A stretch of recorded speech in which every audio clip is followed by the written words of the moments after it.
자, 오늘이 스승의 날인데, 녹화하는 날에, 여러분이 사실 우리가 만난 적도 없는데, 이렇게 스승의 날이 고맙다고 연락이 너무 많이 와가지고, 제가 좀 민망하네요. 네. 열심히 수업을 해서 고마운 사람이 되도록 하겠습니다. 자, 우리 이번에 나갈 거는 이제 고조선 멸망 이후의 상황으로 넘어가도록 할 건데, 본격적인 내용 시작하기 전에, 이제 고조선이 왜 멸망하게 됐는지, 자, 그 부분부터 우리 같이 한번 확인을 해 보도록 하겠습니다. 자, 고조선 말기 내용 다시 한번 확인할게요. 이 고조선은 위만이 들어온 이후에 철기를 쓰기 시작하면서 나라가 강력해졌다 라고 말씀을 드렸습니다. 이런 힘을 바탕으로 이 한반도 남부에 있었던 진이 중국의 한나라에 직접 가서 교육하는 것을 힘으로 막고 대신에 자기들을 거쳐서만 무역을 할 수 있도록 했다라고 말씀을 드렸는데, 이러한 무역 형태를 뭐라 불렀냐면 중개무역이라고 부른다라고 말씀을 드렸습니다. 그리고 이 무역을 바탕으로 고조선이 상당한 돈을 벌게 되었고, 결국 고조선이 가만히 앉아갖고 돈 많이 버는 거잖아요, 그죠? 이 가만히 앉아갖고 이렇게 부자 나라가 되는 것을 좀 경계했던 이 중국의 한나라의 침입으로 인해서 결국 고조선은 멸망하게 되었습니다. 자, 우리가 여기까지 확인을 했습니다. 그죠? 기억나지? 자, 이제 우리 그 다음 내용으로 넘어갈게요. 자, 고조선이 멸망한 이후에 이 한반도에 사는 사람들한테 변화가 생겼습니다. 자, 무슨 변화가 생겼느냐? 자, 이 고조선이 멸망한 다음에 이 고조선이 갖고 있던 지역, 요 전체적으로 고조선 사람들이 좀 흩어져 살았는데, 그 중에 핵심 지역인 이 파란선 안의 지역에는 중국 땅으로 완전히 넘어가게 됩니다. 그죠? 여기는 이제 한나라 땅입니다. 그죠? 한나라 땅. 한나라 땅으로 넘어가서 중국이 직접 통치하게 됐습니다. 여기는 완전 중국이 됐습니다, 이제. 자, 그러고 이제 고조선 그 영역 근방에 살던 이제 고조선 사람들, 얘네들은 고조선 사람들이죠, 그쵸? 이런 애들. 이 고조선 사람들은 아무래도 문화도 다르고 뭐도 다르고 하던 완전히 다른 중국인의 통치를 받는 것을 불편하게 생각하게 됐어요. 그래서 얘네들은 이제 중국이 통치하는 요 근처 살지 말고 한반도 근처에 이곳저곳으로 이제 퍼져 나가서 살기 시작했습니다. 자, 고조선 사람들이 여기저기로 퍼져나가서 살기 시작하면서 자연스럽게 고조선이 가지고 있었던 선진적인 철기 문화가 본격적으로 여기저기 퍼지기 시작했습니다. 기억나죠? 그때 위만이 고조선에 들어오면서 이 중국에서 철기 문화를 들어와가지고 고조선의 철기가 퍼지기 시작했다라고 말씀을 드렸는데, 이제 그 문화가 한반도의 이곳저곳으로 퍼져나가기 시작하는 거죠. 자, 조금 더 자세하게 우리 알아볼까요? 자, 철기는 청동기에 비해서 훨씬 단단하다라고 말씀을 드렸습니다. 그래서 비파형 동검 때처럼 사람을 해치운다고 고생을 할 필요가 없습니다. 기억나죠? 이 청동기는 전쟁에 아주 비효율적인 도구였다라고 말씀을 드렸습니다. 근데 철기는 매우 손쉽습니다. 사람을 해치우는 게. 여러분 화면으로 봤죠, 그쵸? 그래서 훨씬 더 사용하기 편하고 강력한 철을 써야겠다라는 생각을 사람들이 하게 되었고, 그래서 본격적으로 사람들이 철을 기구로 이용하는 시대가 찾아오게 됐습니다. 이 시대를 우리가 뭐냐? 철기 시대라 부르면 되지. 화면이 넘어가 버렸네. 자, 지난 시간에도 말씀을 드렸었지만 이 청동이 철보다 아름다운 건 사실입니다. 알겠죠? 그래서 청동이 아예 쓰이지 않은 건 아닙니다. 청동은 굉장히 예쁜 쓰레기거든요. 그렇죠? 그래서 예쁘니까 더 이상 무기로는 쓰지 않았지만은 세형 동검처럼 말 그대로 예쁜 자랑용 무기로는 계속 남게 됩니다. 그렇죠? 이 비파형 동검은 실제로 청동기 때 썼던 도구지만 세형 동검은 사실은 청동기 때 썼다기보다는 철기 시대 때 썼던 도구에 가깝습니다. 철기 시대 때 무기로 쓴 게 아니라 그냥 말 그대로 자랑용인 거죠. 그렇죠? 여러분 이 내용을 자롱이 아니라 자랑용 이 내용 하나 정리를 해놓고 넘어가겠습니다. 자, 여러분 이렇게 세형동검처럼 이렇게 무기 말고 이게 도구로 쓰이는 경우 생기고, 철은 무기로도 쓰였지만 또 철은 다른 일반 사람들한테도 굉장히 많은 긍정적인 영향을 끼치게. 이 철제동구 확산에는 농사가 또 굉장히 중요한 역할을 하게 됩니다. 여러분 농사가 뭔지 알죠? 땅에다가 씨 심고 식물 키우는 거지, 그치? 여러분 이 땅에는 식물이 자라는데 도움이 되는 영양분이 많이 들어가 있습니다. 그리고 이 땅에다가 씨를 심으면, 여러분 요게 씨입니다. 이죠? 씨야. 이 씨를 심으면 이 씨앗들이 땅에 있는 영양분을 흡수하면서 자라나게 됩니다. 알겠죠? 보이지, 그치? 자, 그러면서 씨앗이 자라면서 영양분을 흡수했습니다. 이제 다 흡수한 거야. 그럼 여기 영양분이 있어, 없어? 여기 영양분 없지, 그치? 영양분이 없어요. 그럼 무슨 문제가 생기느냐? 내년에 다시 내가 농사를 지을 때 그때가 문제입니다. 왜? 이제 수확을 다 해가지고 이 위에는 지금 여기는 영양분이 없죠, 그쵸? 영양이 없어. 이 영양분이 없는 땅에다가 내가 씨를 심었어. 그러면 영양분이 없고 식물이 먹을 수 있는 영양이 하나도 없으니까 식물이 안 자랍니다, 그죠? 영양분이 없어서 식물이 못 자라는 거야. 그럼 농사가 안 되겠죠. 망하는 거지. 그러니까 원래는 이제 사람들이 어떻게 했냐면 한 번 적당히 농사 짓고 나서 또 뭐 기다리는 거야. 영양분이 찰 때까지. 아니면 다른 데로 가든가 이래야 되는데 이게 얼마나 불편한 일이에요. 그쵸? 손으로 파면은 땅을 파면 힘이 없어가지고 여기 있는 요 영양분이 없는 여기 정도까지밖에 못 파지만 철은 손보다 훨씬 단단하잖아요. 그쵸? 그래서 깊게 팔 수 있습니다. 어디까지? 여기까지. 그래서 씨를 영양분이 아직 남아있는 데까지 팔 수 있게 되었기 때문에 농사를 여러 번 더 잘 지을 수 있게 됩니다. 알겠죠? 그래서 사람들이 농기구로도 철을 쓰기 시작하는구나 라는 거 하나 알아두겠습니다. 사람들이 농사를 잘 짓게 되니까 토기에 불필요한 무늬를 넣지 않는다 라고 말씀을 드렸어요. 자, 이런 토기를 우리가 뭐라 불렀죠? 기억나? 민무늬 토기라고 불렀지, 그치? 원래는 어떤 토기였어? 원래는 이렇게 생긴 거 기억나죠? 이게 뭐라 불렀죠? 빗살무늬잖아, 그치?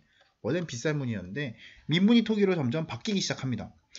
자, 다른 것도 마찬가지입니다. 사람들이 이제 철기 시대에 들어서 농사가 잘 돼가지고 잘 먹고 살기 시작하니까 이제 점점 다른 부분에서도 귀찮게 이것저것 문양을 넣지 않게 됩니다. 알죠? 이 농사를 더욱더 잘 짓게 되니까 이번에는 고인돌 같이 너무나 만들기 어려운 무덤. 이 진짜 만들기 어렵잖아요. 여러분 이거 어떻게 만드는지 찾아보세요. 이 거대한 돌을 세워놓고서 여기다가 이렇게 흙을 막 덮은 다음에 이 위에다가 이 낑낑 들어가지고 이 거대한 돌을 옮기고 다시 흙을 파내는 그런 진짜 힘든 일을 막 해야만 이 고인돌을 만들 수 있습니다. 근데 지금 한창 농사가 잘 되는데 이런 거를 해가지고 힘을 다 빼면 안 되잖아요. 그쵸? 그래서 무덤도 훨씬 단단해진 무덤으로 바뀌게 됩니다. 이 널무덤은 쉽게 얘기하면 널빤지로 만든 겁니다. 알죠? 여기 보이지? 이 나무 널빤지 가지고 그냥 적당히 곽을 만들어서 시체를 넣습니다. 이 독무덤은 항아리 독자입니다. 알죠? 이게 항아리란 말이 알겠지? 이 항아리에다가 사람 시체를 넣어요. 여기 이게 그림이 좀 작은데요. 여러분 접으면 여기 들어갈 수 있을 정도로 생각보다 작지 않습니다. 그렇죠? 자, 그런 무덤을 쓰기 시작하는 게 이 철기시대 때 일이구나 라는 거 확인을 하시고 우리 잠깐 학습지 점검을 하고 그 다음으로 넘어갈게요.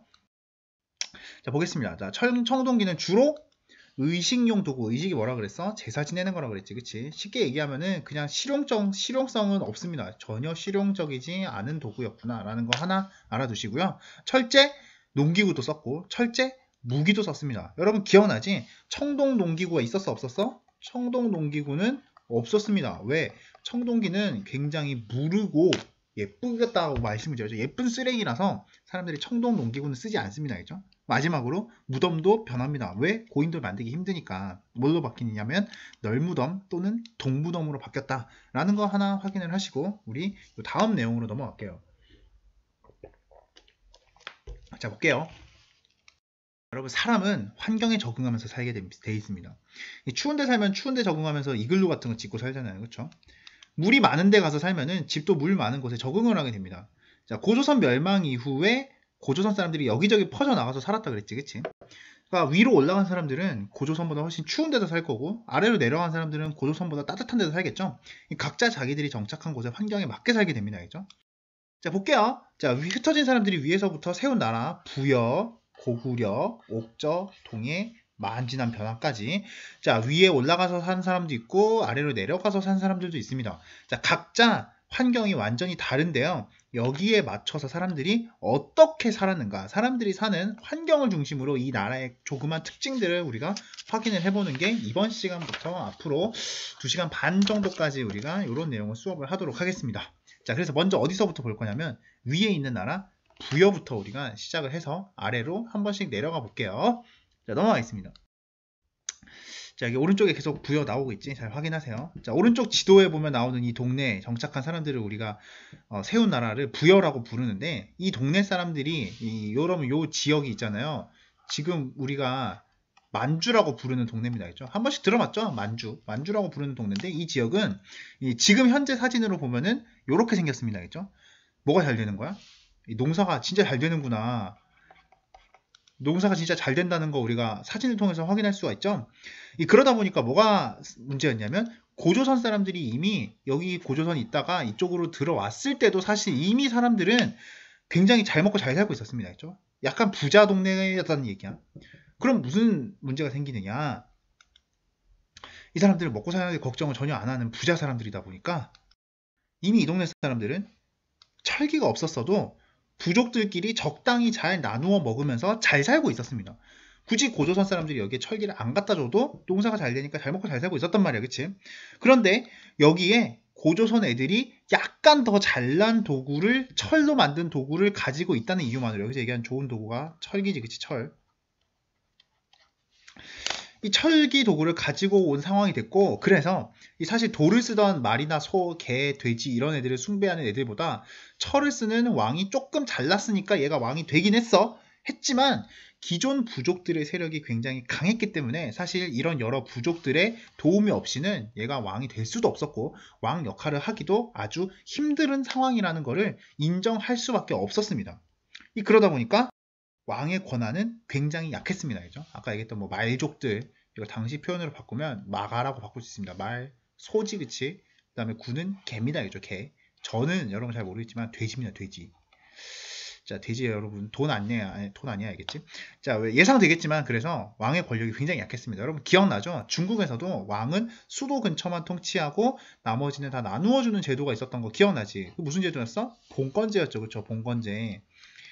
부여는 뭐 봉건제처럼 막 친척한테 땅을 나눠주고 이런 건 아니었지만 어쨌든 비슷하게 왕의 권한이 굉장히 약했습니다. 그래서 막 왕이 일 못하면 죽이는 경우도 있었습니다. 그렇죠? 자, 우리 볼까요? 또 사실 그런데 이 부여가 지금은 농사를 굉장히 잘 짓게 됐다라고 말씀을 드렸는데 뭔가 청동기 시대에 들어가지고 제대로 된 농사 방법이 전파되기 이전까지 사실 부여는 먹고 살기 굉장히 어려운 동네였어요. 왜 어려운 동네였냐면 부여가 너무 위쪽에 있었거든요. 북쪽에 가니까 날씨가 어때요? 날씨가 아주 추웠습니다. 날씨가 아주 추운 지역이다 보니까 사실 이전까지는 먹고 사는 게 굉장히 어려운 동네였어요. 그래서 겨울이 되면 특히 농사도 안 되고, 그치? 겨울은 원래 농사가 안 되는데 거기다가 먹을 것까지 없으니까 사람들이 막 어떻게 하지? 어떻게 한다? 겨울에 죽는 거 아니야? 이런 걱정을 하고 살았단 말이지. 그래서 부여 사람들은 겨울이 시작할 때쯤 12월쯤 되면요, 지금은 훨씬 더 일찍 시작하지만 이때는 그랬죠. 겨울에 굶어 죽지 않게 해달라고 날씨를 관리하는 하늘에다가 제사를 지내게 됐습니다. 자, 이렇게 하늘에다가 제사를 지내는 행사를 우리가 뭐라 부르느냐? 제사의 제자, 하늘의 천자를 써서 제천 행사라고 부르고 있고요. 부여에서는 이런 제천 행사를 북을 두들기며 동물을 잘 잡게 해달라고 했다는 의미에서 영고라고 불렀습니다. 여러분 소고 알죠? 소고. 소고가 무슨 뜻이냐면 소고는 작은 북이란 뜻이어야겠죠. 북 고자입니다. 그렇죠? 북 고자. 영고는 북을 둥둥둥둥 울린다 이런 뜻입니다. 그렇죠? 북을 두들기면서 농사는 어차피 겨울에 못 지내니까 겨울에 동물이라도 잘 잡게 해달라라고 하는 행사를 했고요. 나중에 농사를 잘 짓게 된 이후에도 전통으로 영고는 계속 남아서 12월에 하늘에 감사하는 그런 축제로 계속 이어지게 됐습니다. 그렇죠? 그리고 이런 제천 행사는 부여뿐만 아니라 부여가 하는 거를 지켜봤던 부자 나라가 하는 거니까 따라해야겠죠. 그래서 고구려니 옥전이 뭐 이런 나라에서도 점점 비슷하게 이루어지기 시작했습니다. 자, 우리 또 넘어가 볼게요. 자, 이 부여 땅은 농사가 굉장히 잘 되기 때문에 이 권력자들은 우리가 사람들을 잘 끌고 다녔기 때문에 농사가 이렇게 잘 된 거다라고 생각을 했습니다. 그래서 얘네들의 권력이 상당히 높았습니다. 이게 무슨 소리야? 아까는 왕권이 굉장히 약하다고 했는데 갑자기 권력자들의 세력이 강하다는 게 무슨 소리지? 라고 생각하게 할 수도 있는데 왕권이 약하다고 한 거는 주변의 여러 부족의 대장들이랑 왕이랑 비교했을 때 왕권이 특별히 높지 않다는 소리고 일반 주민들이랑 그 다음에 이런 왕이나 부족장이랑 비교했을 때는 굉장한 권력을 가지고 있다라고 여러분이 생각하셔야 됩니다. 그렇죠? 이 일반 주민이랑 왕, 부족장들의 차이는 크고 얘네들끼리는 별로 차이가 안 난다. 이렇게 생각하시면 돼요. 그래서 이렇게 권력이 강한 부족장들, 잘 나가는 애들은 죽어서도 자기 부하들을 같이 죽음의 세계까지 끌고 가서 나를 도와주면 너네 나중에 살아서도 농사 잘 짓고 잘 먹고 잘 살 수 있게 해줄게 라는 주장을 하곤 했었는데요. 그러면서 자기 밑에 있었던 산 사람을 같이 데려가는 특이한 풍습이 있었습니다. 이런 제도를 우리가 순장이라고 부릅니다. 그죠? 사실 부여에만 있었던 건 아니고 옛날에는 이런 일들이 많이 있었습니다. 그죠? 왕이나 잘 나간 사람이 죽으면 그 부하들까지 싹 다 데려가는 그런 제도가 적지 않게 있었습니다. 자, 우리 이번 시간은 내용이 너무 많아지면 안 되니까 부여까지만 일단 확인을 하고 학습지를 보고 수업을 마칠게요. 자, 보겠습니다. 자, 부여는 중앙은 왕이 직접 다스리지만 나머지는 부족들이 각자 영역을 통치한다. 그래서 왕권이 매우 약했다라고 말씀을 드렸습니다. 농사가 안 되면 왕이 죽기도 합니다. 그죠? 자, 계속 볼까요? 자, 제천 행사는 영고라고 해서 매년 12월에 실시합니다. 그죠? 다른 나라와의 큰 차이 중에 하나입니다. 부여만 12월 한겨울에 하거든요. 하나 알아둘게요. 그 다음에 순장, 왕이나 지배층이 죽이면 노비 신하를 추가할까요? 산채로 같이 묻습니다. 그죠?